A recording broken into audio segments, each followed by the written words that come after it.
आसथिबा NH रे 20 kilometre आसीबा परे आपनको right hand side रे एई ओलाशुणी पहाड़ आसीबो।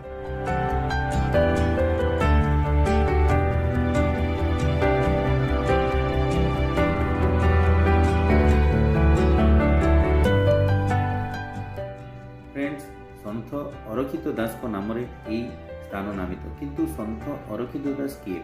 सन्थ अरखित दास आसिले को? सन्थ अरखित दास होउछन्ति जणे राजपुत्र। से पारलाखीमुंडी राजांकर पुत्र थिले।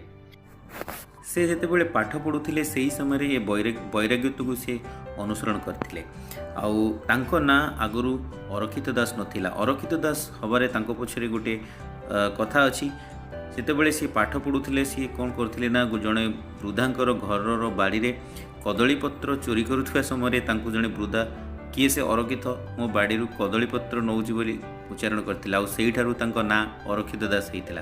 तो कालक्रमे से अरखित दास नाम रे परिचित थिले।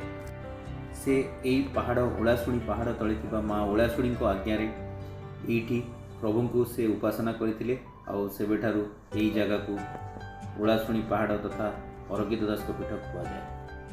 एई मंदिर भितरे थिबा गोटे गुंफा भितरे से प्रभु को आराधना करुथिले। आउ एबे एई मंदिर भितरे माँ ओलाशुणी पूजा पाउछन्ति तथा पहाड़र तले मध्य माँ ओलाशुणी पूजा पाउछन्ति। आउ सेठी प्रभु अरखित दास भी पूजा पाउछन्ति।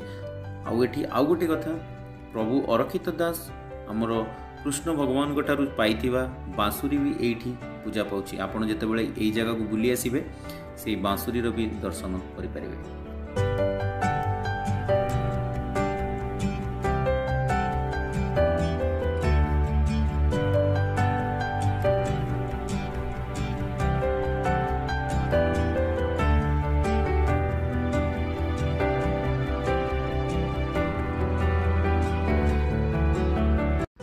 फ्रेंड्स, आपण मैंने ये गोटे जिन लक्ष्य करेंगे ये आपन को यही भाया छोट छोट मंदिर बहुत देखा मिलूँ। ये मंदिर गुड़िक हूँ बसवास कर सन्थ मानकर समाधि। एटी आप बहुत गुड़े यही भाया समाधि देखा पाइबे।